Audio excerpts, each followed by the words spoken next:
ശരിക്കും ഞാൻ ആദ്യം ഇവിടെ പറയാൻ പോകുന്നത് വലിയൊരു സോറിയാണ്. ഞാൻ 8 മണിക്ക് പുറപ്പെട്ടതാണ്. ട്രാഫിക് ബ്ലോക്ക് ആയതുകൊണ്ട് മഴയും എല്ലാം ആയതുകൊണ്ടാണ് 2 hours പിടിച്ചു. അതിന് ഞാൻ ആദ്യം എല്ലാവരോടും ക്ഷമ ചോദിക്കുന്നു. ഇനോഗ്രേഷൻ ചെയ്യണ ആൾ തന്നെ ഇത്ര വൈകി വന്നു, അതിൽ ഇത്തിരി വിഷമമുണ്ട്. ഇങ്ങനെ ഇപ്പോൾ ഈ സ്പെഷ്യൽ സ്കൂൾ സെൻറ്റ് ജോസഫിൻ്റെ സ്പെഷ്യൽ സ്കൂള് 200 കുട്ടികൾ, ഭിന്നശേഷിക്കാരായിട്ടുള്ള 200 കുട്ടികൾ പഠിക്കുന്നുണ്ട്. ശരിക്കും പറഞ്ഞാൽ വലിയൊരു നന്മ സമൂഹത്തിന് പകർന്നു കൊടുക്കുക എന്നുള്ളൊരു ദൗത്യം. അതിൽ 50 വർഷം പൂർത്തീകരിക്കുക, ജൂബിലി വാർഷികാഘോത്സവം എന്ന് പറയുമ്പോൾ തന്നെ വലിയൊരു കാര്യമാണ്. അവർക്ക് എത്രത്തോളം ക്ഷമ, പേഷ്യൻസ്, ഇത് കൊണ്ടുപോകാനുള്ള ഹാർഡ് വർക്ക്, ഡെഡിക്കേഷൻ, ഇതിൻ്റെ പിന്നിലുള്ള ഒരു സിൻസിയറിറ്റി എല്ലാം നമുക്ക് കാണാവുന്നതാണ് ഈ ആഘോഷത്തിലൂടെ. അപ്പോൾ ഈ ഒരു ചടങ്ങിൽ വെൽക്കം സ്പീച്ച്, അങ്ങനെ ഓരോരുത്തരുടെ പേര് എനിക്ക് അങ്ങനെ അറിയില്ല, ഞാൻ വായിക്കാം. Welcome speech mister Tony Chittilappilly, paid president, and presidential address mister Santhosh TP, president of Rotary club Thrissur.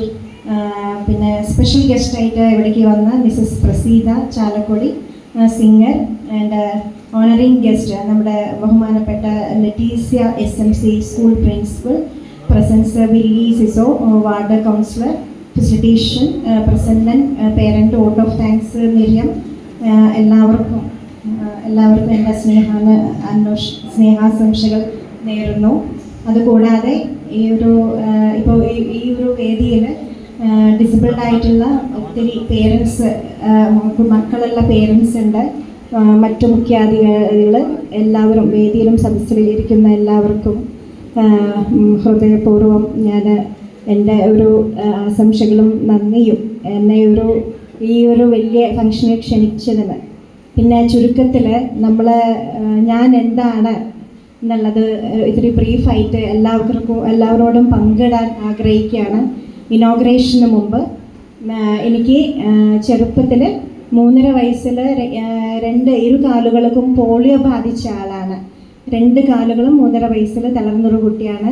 അച്ഛൻ റെയിൽവേയിൽ ചീഫ് സൂപ്പർവൈസർ ആയിരുന്നു. അപ്പോൾ അച്ഛന് ജോലി സംബന്ധമായിട്ട് പല സംസ്ഥാനങ്ങളിലും അച്ഛന് ട്രാൻസ്ഫേഴ്സ് ഉണ്ടാവും. അങ്ങനെ പണ്ടൊക്കെ, ഇപ്പൊക്കെ എന്ന് പറയുമ്പോൾ ഡിഫറെൻ്റ്ലി ഏബിൾഡ് കുട്ടികൾ, ഭിന്നശേഷിക്കാർക്ക് ഒരുപാട് ആനുകൂല്യങ്ങളും പിന്നെ RPWD ആക്ട്, കുറേ ഒരു സംരക്ഷണം, പ്രൊട്ടക്ഷൻ ഉണ്ട്. പക്ഷെ ആ സമയത്ത് ഇങ്ങനൊരു കുട്ടി ഒരു പേരൻസിന് ജനിച്ചു കഴിഞ്ഞാൽ എന്തോ അന്യഗ്രഹത്തിൽ നിന്ന് വന്ന കുട്ടിയുടെ മക്കളുടെ പോലെയാണ് എൻ്റെ ചൈൽഡ്ഹുഡ് മുഴുവനും എന്ന് പറയുമ്പോൾ ഓഡ് വൺ ഔട്ട് എന്ന് പറഞ്ഞ പോലെ അവർക്കൊരു അത്ഭുതമായിരുന്നു ഞാൻ.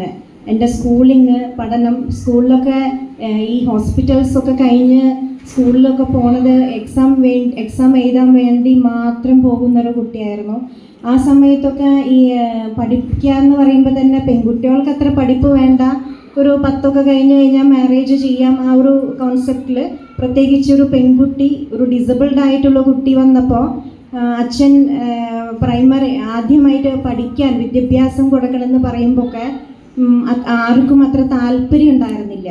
എസ്പെഷ്യലി ഇങ്ങനെ അച്ഛൻ ഗവൺമെൻറ് ജോലിയിലായതുകൊണ്ട് സ്കൂൾ സമയത്തൊക്കെ ഞാൻ ഇരുന്ന് നിറങ്ങണ സമയമായിരുന്നു. +1 കുറച്ച് ഇങ്ങനെ നിങ്ങൾ കണ്ട പോലെ എൻ്റെ നടക്കാനുള്ളൊരു ഇതിലേക്ക് കുറേ ട്രീറ്റ്മെൻറ്റ് കഴിഞ്ഞിട്ട് എത്താൻ കഴിഞ്ഞത്. അപ്പോൾ ആ സ്കൂളിങ് ഒക്കെ എനിക്ക് വളരെ ദുർഘടം പിടിച്ചൊരു ഇതായിരുന്നു. മീൻസ് ഇരുന്ന് നിറങ്ങാനല്ലാതെ വേറൊന്നും എനിക്ക് അറിയില്ലായിരുന്നു. ആ സമയത്ത് അച്ഛൻ എടുത്ത് അമ്മയും നല്ല സപ്പോർട്ടായിരുന്നു. അപ്പോൾ പക്ഷേ അമ്മയ്ക്ക് എൻ്റെ അനിയനെ നോക്കേണ്ട 1 year ഡിഫറൻസും ഉണ്ടായിരുന്നല്ലോ അനിയനും ഞാൻ തമ്മിൽ. അപ്പോൾ അനിയനെ നോക്കേണ്ട ഒരു ഉള്ളത് കൊണ്ട് കൂടുതലും അച്ഛൻ സ്കൂളിലേക്ക് വരും. അപ്പോൾ അച്ഛൻ ഈ ജോലി സമയത്തൊക്കെ സ്കൂളിൽ നിന്ന് കഷ്ടപ്പെട്ട് വരുമ്പോൾ അച്ഛന് ഞാൻ അറിയാണ്ട് നമുക്ക് ടോയ്ലറ്റ്, നമ്മുടെ ബേസിക് നീഡ്സൊക്കെ ക്ലാസ്സിൽ പോകുന്ന ഒരു കുട്ടിയായിരുന്നു. ആ സമയത്തൊക്കെ അച്ഛൻ ടീച്ചർമാർ ഫോൺ ചെയ്ത് കഴിഞ്ഞാൽ അച്ഛൻ വരുമ്പോൾ അച്ഛന് മെമ്മോ കിട്ടിയിട്ടുണ്ട്. എന്താണെന്ന് പറയുമ്പോൾ ഒഫീഷ്യൽ ഡ്യൂട്ടിയിൽ നിന്ന് ഈ ഒരു കാര്യത്തിന് വേണ്ടി ഒരുപാട് തവണ സ്കൂളിലേക്കും എൻ്റെ കാര്യങ്ങൾക്ക് വരുമ്പോൾ. അപ്പോൾ അച്ഛൻ്റെ ഫ്രണ്ട്സും കൊലീഗ്സും ഒക്കെ ചോദിച്ചിരുന്നു, മീൻസ് റിലേറ്റീവ്സ് എന്തിനാ, അച്ഛൻ്റെ പേര് വിശ്വനാഥനാണ്, ഒന്ന് കേൾക്കണം നിങ്ങൾ. അവിടെയാണ് എൻ്റെ ജീവിതം വഴിത്തിരിഞ്ഞത്.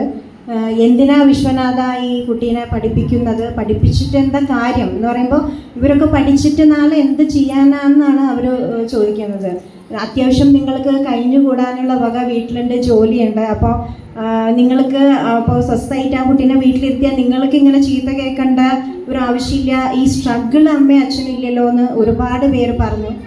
ആ സമയത്ത് ഭഗവാൻ ചെറുപ്പത്തിൽ തന്നെ ഇത്തിരി ഒരു ഭാഗം നമുക്ക് എന്തെങ്കിലും ഒരു കുറവ് തരുമ്പോൾ മറ്റൊരു ഭാഗം ഉയർത്തുമെന്ന് പറഞ്ഞ പോലെ നല്ല ഒരു മീൻസ് ഒരു ഷാർപ്പായിട്ടുള്ള മൈൻഡാണ് ചെറുപ്പം തൊട്ട് എനിക്ക്. ആ സമയത്ത് എൻ്റെ അച്ഛൻ്റെ മുഖത്തേക്ക് ആളുടെ മറുപടിക്ക് ഞാൻ നോക്കുമ്പോൾ എൻ്റെ അച്ഛൻ പറഞ്ഞ വാർഡാണ്, ഞാൻ ആദ്യം എൻ്റെ മകൾക്ക് വിദ്യാഭ്യാസം എന്ന സരസ്വതീനെ ഞാൻ കൊടുക്കും.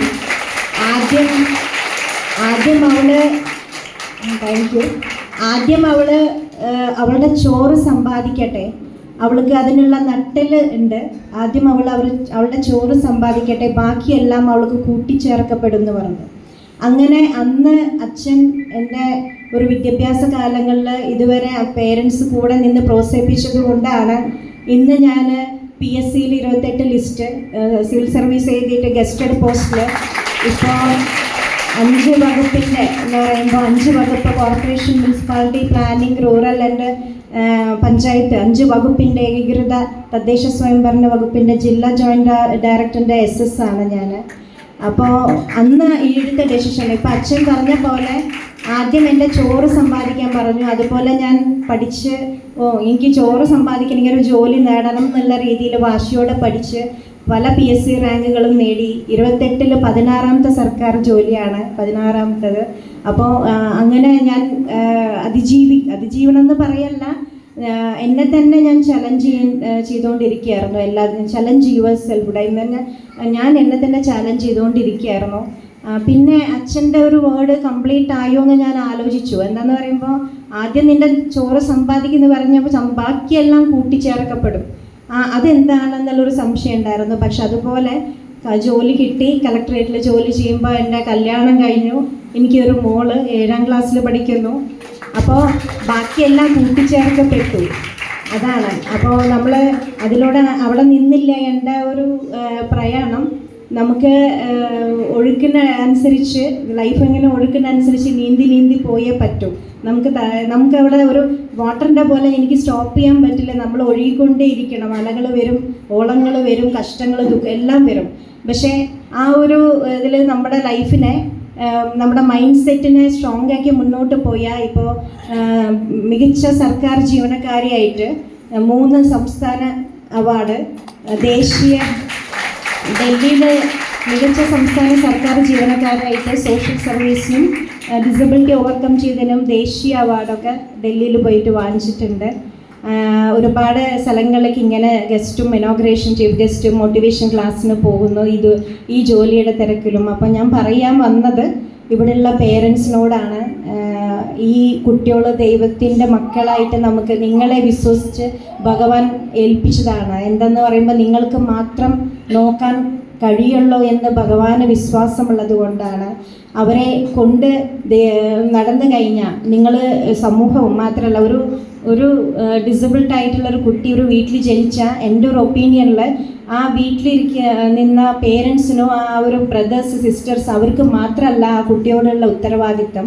ചുറ്റുമുള്ള നൈബേഴ്സിനും സൊസൈറ്റിക്കും പൂർണ്ണ റെസ്പോൺസിബിലിറ്റി ഉണ്ട് അവർ അപ്ലിഫ്റ്റ്മെൻറ്റ് ചെയ്ത് കൊണ്ടുവരണേന് എന്ന് പറയുമ്പോൾ ഇപ്പോൾ അവർക്കൊരു എമോഷണൽ സപ്പോർട്ട് കൊടുത്ത് അവരുടെ കൂടെ നിന്നാൽ they can do definitely miracles to the society എന്നുള്ള ഒരു മെസ്സേജാണ്. അപ്പോൾ ഈ കുട്ടികളെ ഉയർത്തിക്കൊണ്ടുവരണം. പണ്ടത്തെ പോലെയല്ല, ഇപ്പം എല്ലാ നിയമങ്ങളും ആനുകൂല്യങ്ങളും ഗവൺമെൻറ് സ്കീംസും ഒരു RPWD ആക്ട് 2016 അത് ഒരു സിസ്റ്റത്തിൽ തപ്പിയാൽ നിങ്ങൾക്കത് വായിച്ചു കഴിഞ്ഞാൽ തന്നെ ഒരു മനോബലം കിട്ടും. എന്ന് പറയുമ്പോൾ അത്രയും പ്രൊട്ടക്ഷനാണ്. അപ് ടു സ്കൂൾ എഡ്യൂക്കേഷൻ തൊട്ട് നമുക്ക് അവരുടെ ഒരു ഹയർ എഡ്യൂക്കേഷൻ, അവരുടെ ജോലിയിൽ എല്ലാം റിസർവേഷൻ, കൺസെഷൻ നമുക്ക് കിട്ടുന്ന കുറേ ആനുകൂല്യങ്ങളുണ്ട്. ആദ്യം നമുക്ക് ആനുകൂല്യങ്ങൾ കിട്ടണമെങ്കിൽ നമ്മുടെ ആനുകൂല്യങ്ങൾ എന്താണെന്ന് നമ്മൾ മനസ്സിലാക്കണം.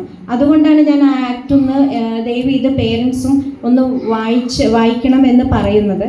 അപ്പോൾ എപ്പോഴും don't die before our death എന്നല്ല പറയുക. ഞാൻ ശരിക്കും പറഞ്ഞാൽ ഒരു വേർഡ് ഉണ്ട്, winners are not those who never fails but those who never quit എന്ന് പറയുന്നതാണ്. അപ്പോൾ വളരെ വളരെ സന്തോഷം എല്ലാവരെയും കാണാനും ഈ ഒരു ചടങ്ങിൽ പങ്കെടുക്കാൻ എന്നെ ക്ഷണിച്ചതിന് പ്രത്യേകം എല്ലാ അധികൃതർക്കും സിസ്റ്റർമാർക്കും എല്ലാവർക്കും ഒത്തിരി നന്ദി ഞാൻ അറിയിച്ചുകൊണ്ട് ആത്മാർത്ഥമായിട്ട് ഈ നമ്മുടെ ഒരു പ്രോഗ്രാം ഉദ്ഘാടനം ചെയ്യുന്നതായി ഞാൻ പ്രഖ്യാപിക്കുന്നു. Thank you so much. Thank you. Thank you, Sindhu ma'am.